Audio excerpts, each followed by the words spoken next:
Hi everyone, welcome back to another video. So today's video is going to be about marathon training. I put out a tweet a little while ago asking some questions from you and just thought we'd answer them today. So we're heading off to the Oakley 20, which is part of my London Marathon training.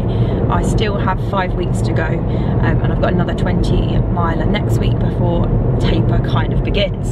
So the first question is coming from someone, I won't reveal who it is because they want to potentially do a marathon next year. And they have asked, how long should a training block be? Now typically for someone that has like sort of maybe up to like a half marathon distance, most training plans are sort of 12 to 16 weeks. I'd recommend more 16 weeks just because of allowing for a sort of 3 to 4 week taper, so you've got a good 12 weeks or so of training.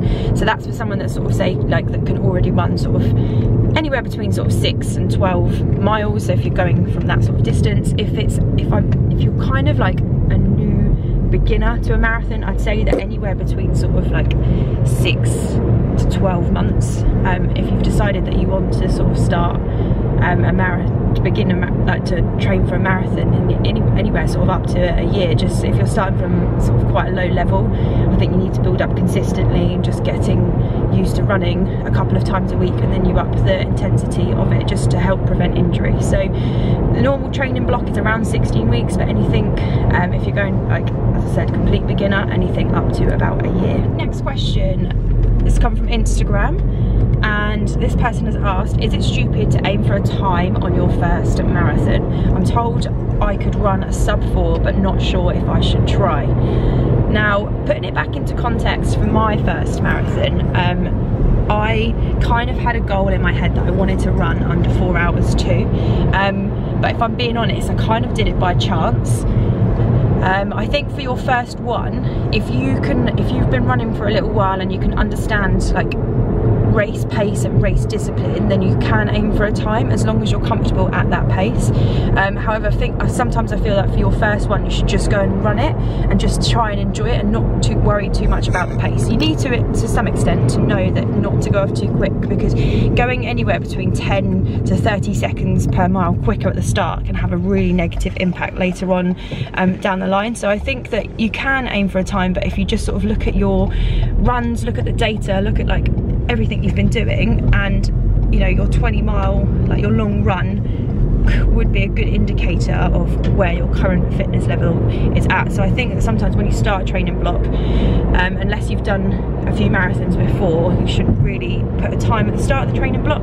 Maybe towards the end when you're heading into your taper, that's when you can kind of set yourself a race pace. Okay, next question is, I'm in week 12 of marathon training. Why does race pace feel so hard to sustain for long periods? Now, as I said before, if you're in a 16-week block and you're in week 12, you're probably at the peak of your training right now. So that's why you're probably fatigued, you're very tired, your body is trying to recover from all of the training that you've done. So definitely I think that race pace will probably feel hard to sustain for long periods because of that. If you're not in the peak, then maybe your race pace is probably a bit too ambitious at that time, but more than likely it's just that you're in peak. It's surprising how much of a positive impact a taper can have, so trust the process of the taper, and on race day your legs will be absolutely fresh and hopefully ready to hit that race pace for 26.2 miles. And the last question has come from Twitter, and it's from Apparently We Run, and they have asked, whenever I'm running any distance that needs me to take on fuel, I end up feeling really full and really struggling to take on any more, even though I really do need it. Any tips, please? So it depends what fuel you're taking, and that's the whole point of sort of the training block, is just to trial and error different things. Depends how much you've taken on before, if that means that you're feeling really full, but I find that taking on gels is okay. I don't feel like they fill me up in any stage, but there's other things that you can try. So a lot of people that I know have been trialing Tailwind recently, so you can mix it into water, and in that you get calories, electrolytes, salts, everything that you need.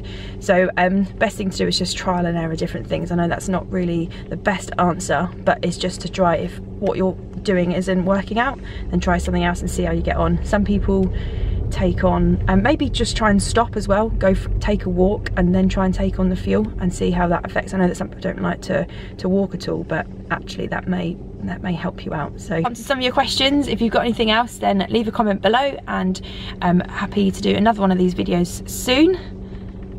We're just waiting in the queue for the Oakley 20 now, so hopefully we get into the car park and we can carry on with our training for our own marathons.